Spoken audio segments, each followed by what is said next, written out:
Nabi. Kisah teladan Nabi. Wah, yuk dukung Kabi dengan menekan tombol subscribe. Jangan lupa bunyikan tanda lonceng untuk notifikasi. Selamat menonton. Kisah Nabi Isa alaihissalam, Sang Juru Selamat. Maryam merupakan wanita suci yang terlahir dari keluarga mulia dan diasuh oleh seorang nabi yang mulia pula. Ayah Maryam adalah seorang imam besar kaum Bani Israel. Dia dan istrinya berdoa dengan tulus memohon keturunan. Kehadiran Maryam merupakan karunia besar dari Allah Subhanahu wa Ta'ala. Sejak dalam kandungan, sang ibu telah berjanji akan menyerahkan anaknya ke Baitul Maqdis. Ketika Maryam lahir, sang ayah wafat. Hal ini membuat para imam besar berebut agar bisa menjadi wali dari Maryam. Akulah yang pantas untuk mengasuhnya. Tidak, aku lebih pantas darimu. Namun, Allah memiliki rencana lain. Di antara semua imam besar tersebut, Allah memilih Nabi Zakaria sebagai wali bagi Maryam. Maryam tumbuh dengan baik di bawah asuhan Nabi Zakaria. Dia belajar dengan tekun dan menyerap semua ilmu agama yang diajarkan. Saat usianya telah cukup, Maryam pindah ke Baitul Maqdis. Sesuai dengan janji ibundanya, Maryam akan mengabdikan diri sebagai pembantu Allah. Gunakanlah ruangan ini. Dia mengantarkan Maryam menuju ke kamar yang akan ditempatinya. Maryam selalu menghabiskan harinya untuk berdoa dan beribadah. Dia juga selalu menjaga pandangan serta tingkah laku. Karena itulah, dia dikenal sebagai wanita yang suci. Sebagai imbalannya, Allah memberikan banyak rezeki. Di dalam kamar Maryam selalu terhidang banyak sekali makanan. Hal ini membuat Nabi Zakaria heran. Dari manakah makanan itu? Dari Allah. Suatu hari, malaikat Jibril datang menemui Maryam dalam bentuk manusia. Wajah orang itu terlihat asing dan memancarkan cahaya kemuliaan, membuat Maryam merasa gugup. Maryam gemetar ketakutan dan menundukkan kepalanya. Sungguh, aku berlindung kepada Tuhan yang Maha Pengasih. Dia berdoa memohon perlindungan dari Allah Subhanahu wa Ta'ala. Sesungguhnya, aku hanyalah utusan Tuhanmu untuk menyampaikan anugerah kepadamu seorang anak laki-laki yang suci. Maryam mengangkat kepalanya, tidak kuasa menahan luapan takbir di hatinya. Saat ini, Allah mengirimkan pesan secara langsung kepadanya. Namun, Maryam sadar bahwa dirinya masih suci dan belum menikah. Lantas, bagaimana dia bisa memiliki anak? Apa yang ditetapkan oleh Allah pastilah akan terjadi. Maryam pun mengandung. Dia tahu bahwa apa yang terjadi padanya adalah mukjizat dari Allah. Tapi, Maryam juga takut pada hal-hal buruk yang bisa saja terjadi. Seorang wanita akan dipandang buruk jika dia hamil padahal belum menikah. Karena itulah, Maryam memutuskan mengurung diri dan merahasiakan kehamilannya. Saat hari kelahiran tiba, Maryam pergi ke tempat yang sangat jauh, tempat di mana tidak ada seorang pun yang tahu. Di sana, dia bersandar pada batang pohon kurma dan berjuang sendirian. Akhirnya, lahirlah seorang anak laki-laki seperti yang dijanjikan oleh Allah. Dia adalah Isa Al-Masih, Nabi bagi kaum Bani Israel. Namanya merupakan nama yang diberikan langsung dari sisi Allah Subhanahu wa Ta'ala. Maryam memeluk anaknya penuh haru. Dia sangat mencintainya sekaligus bersedih. Apakah kaumnya mau menerima anak yang lahir tanpa bapak ini? Ketika Maryam sibuk dengan pikirannya sendiri, malaikat Jibril datang menyampaikan wahyu. Janganlah engkau bersedih hati. Jika engkau melihat seseorang, katakanlah, Sesungguhnya aku telah bernazar tidak akan bicara pada siapapun. Maryam pun kembali ke Baitul Maqdis sambil menggendong Nabi Isa. Dia berjalan melewati sebuah pasar yang sangat ramai. Orang-orang mulai berbisik. Mereka penasaran dengan sosok Maryam dan bayi di dekapannya. Bukankah dia Maryam? Sedang apa dia di sini? Lihat apa yang dibawanya. Bukankah itu seorang bayi? Orang-orang yang penasaran itu pun menghentikan langkah Maryam. Anak siapa itu, wahai Maryam? Maryam tidak menjawab pertanyaan itu. Dia menyerahkan segalanya kepada Allah sambil menunjuk ke arah anaknya. Apakah engkau meminta kami bicara dengan anakmu? Bagaimana kami akan berbicara dengan bayi? Nabi Isa yang saat itu masih bayi menjawab, Sesungguhnya, aku adalah hamba Allah. Dia memberiku kitab dan dia menjadikan aku seorang nabi. Ada berkah dimanapun aku berada. Aku diperintahkan untuk melaksanakan sholat dan menunaikan zakat selama aku hidup, serta berbakti kepada ibuku. Dia tidak menjadikan aku seorang yang sombong, dan kesejahteraan semoga dilimpahkan kepadaku pada hari aku dilahirkan, meninggal, dan dibangkitkan kembali. wajah orang-orang yang berkerumun semuanya pucat pasi. Bagaimana tidak, mereka semua menjadi saksi atas mukjizat dari Allah Subhanahu wa Ta'ala. Ayo kita pergi. Apakah kalian percaya begitu saja? Biarlah para imam besar yang memutuskan. Kemudian, semua orang menutup mulut mereka dan berlalu pergi meninggalkan Maryam sendirian. Kabar tentang seorang bayi yang bisa berbicara dan mengaku sebagai nabi utusan Tuhan segera tersebar ke seluruh penjuru negeri. Kabar ini didengar pula oleh Raja Syam. Sang raja memberikan perintah untuk menangkap Nabi Isa. Demi keselamatan diri dan putranya, Maryam pun pindah ke Mesir. Dia hidup di sana hingga Nabi Isa tumbuh remaja.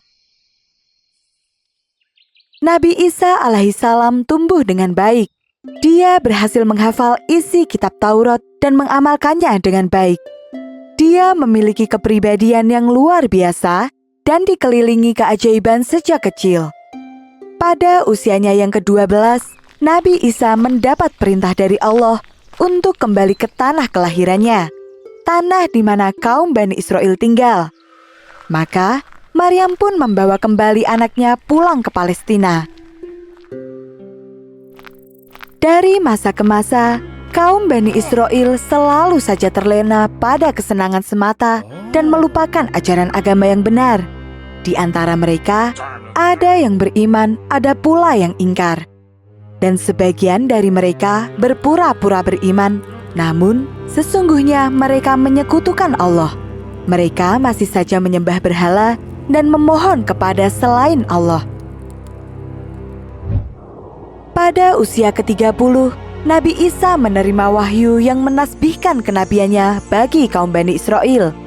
Allah berfirman, Dan dia, Allah, mengajarkan kepadanya Isa, kitab, hikmah, Taurat, dan Injil.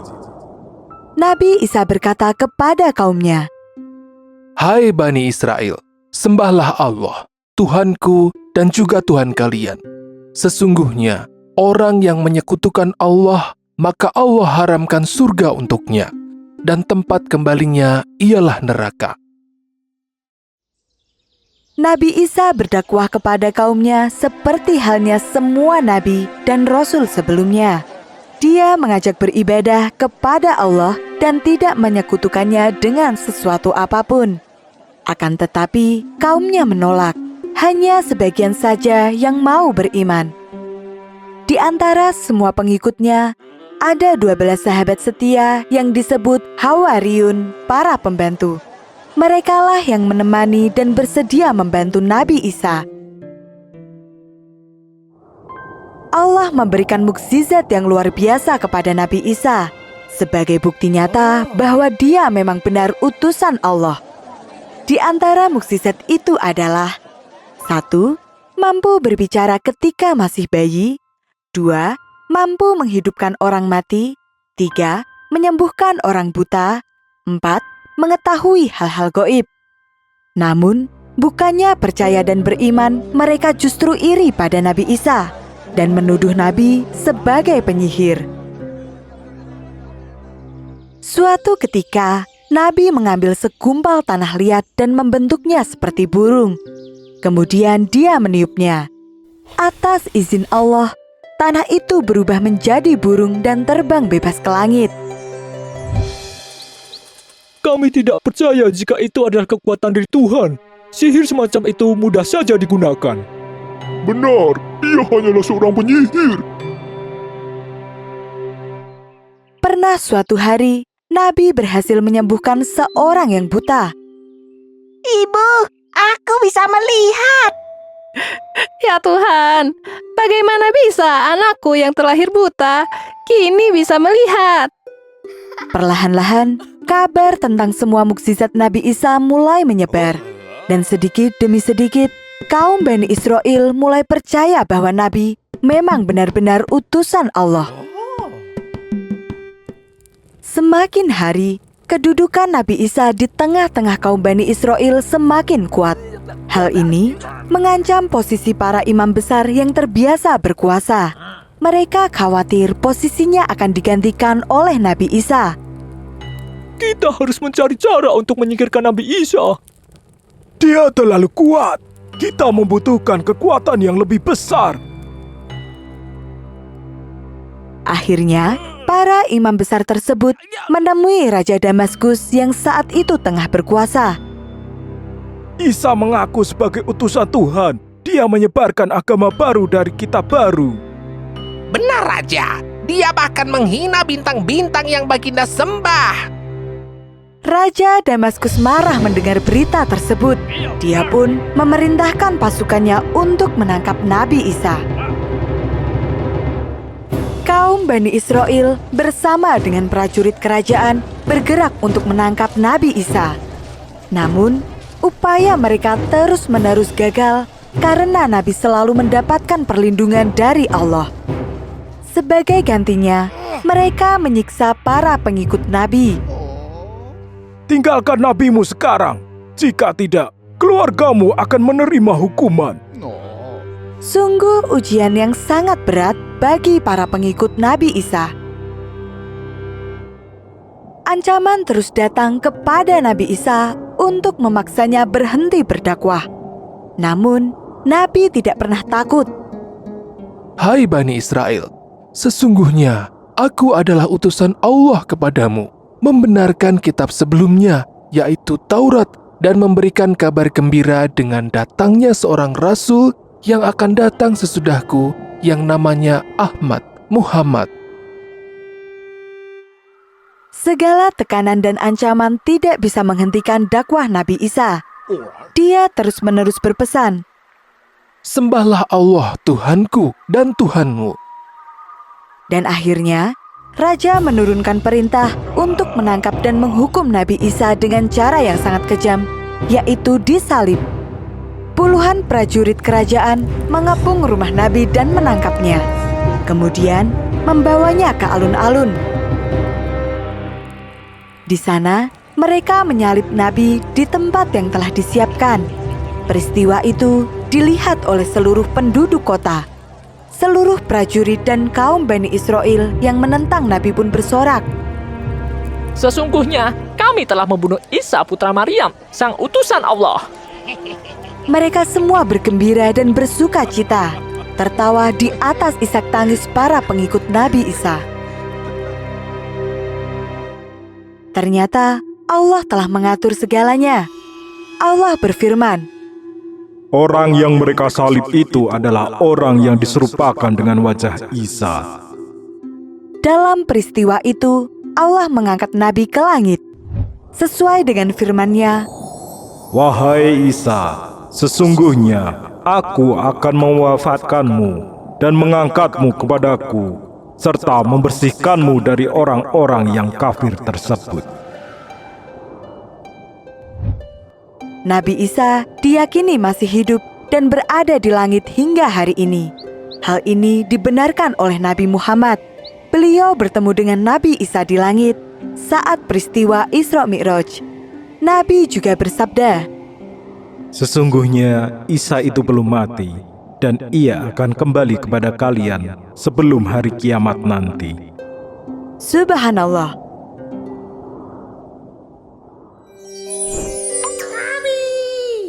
Kabi akan membawamu melihat banyak sekali kisah interaktif yang menarik. Ada kisah 25 nabi dan rasul, kisah wanita hebat dalam Islam, kisah para tokoh dalam Islam, hingga kisah fabel yang disebut dalam Al-Quran. Kisah interaktif akan memberimu pengalaman membaca yang luar biasa. Dengarkan ceritanya dan mainkan animasinya. Safiyah adalah seorang wanita yang istimewa. Di bawah didikan ayahnya, Safiyah What's wrong? pegang kuda. Jika dilihat, Safiyah mirip seperti seorang kesatria.